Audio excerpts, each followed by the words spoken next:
Mario, what do the players say about him at Ajax? Oh, the players at Ajax really love him. Like when he left, you understand, some of the players really highlighted because you know what he think. What he built at Ajax was that everybody wanted to win for him. And I think that's for any team important. Like, you need players on the field that really want to win for you. If the players don't stand behind him, and that's what Greg said to Rannick, they start joking about him in the dressing room. You don't want that. You know, when the manager comes in and then you see a couple of group of guys that go like, oh, he's coming in. Okay, you don't want that. You don't want that. You want everybody to be, okay, the manager's coming in, guys. Okay, let's wait. And he created that. And I think that atmosphere also because he brought in a lot of young talent that he brought himself. And that brought the difference. Like, I know we're talking about players that left, like De Ligt and De Jong and all those kind of Gravenberg, that is the one that's going to Bayern now. But he created those young talents himself, because I know the club creates you, but then later on it's the manager in the first team that has to give you that chance and has to see the ability of you. And I think that's the same thing he's looking at.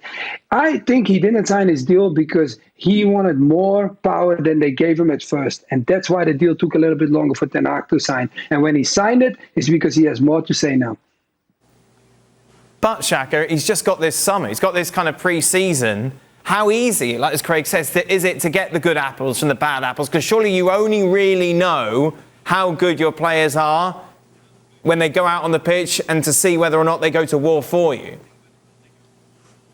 Well, I think he knows who's of a quality that he wants to keep. You can tell that just by some of the performances. The challenge he'll find is when he goes in and has a deeper look at some of those contracts, how difficult it is to move some of those players on. You might be stuck with them just because nobody wants to take on their wage. And how do you then balance that?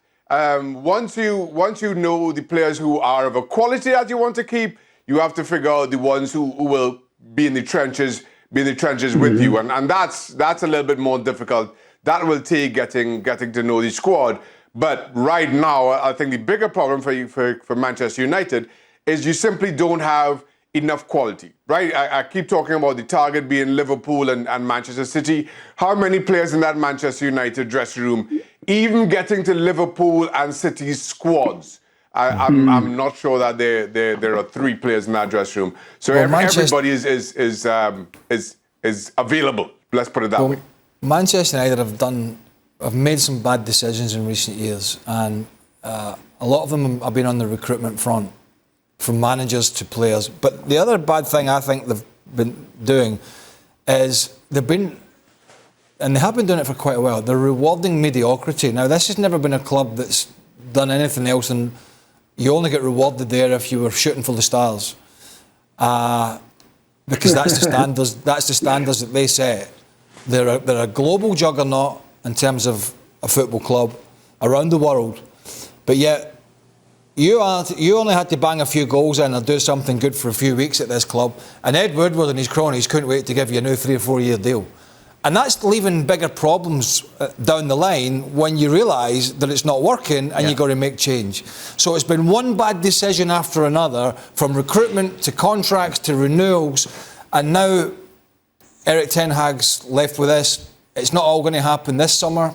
It could be quite a bit of movement this summer, but it's going to take a year or two for him to really drill in what Manchester United is all about and what he wants.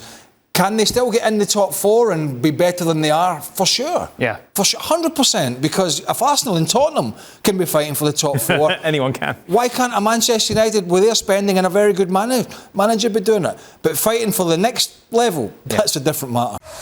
Thanks so much for watching ESPN on YouTube. And for more sports highlights and analysis, be sure to download the ESPN app. And for premium content and live streaming, subscribe to ESPN Plus.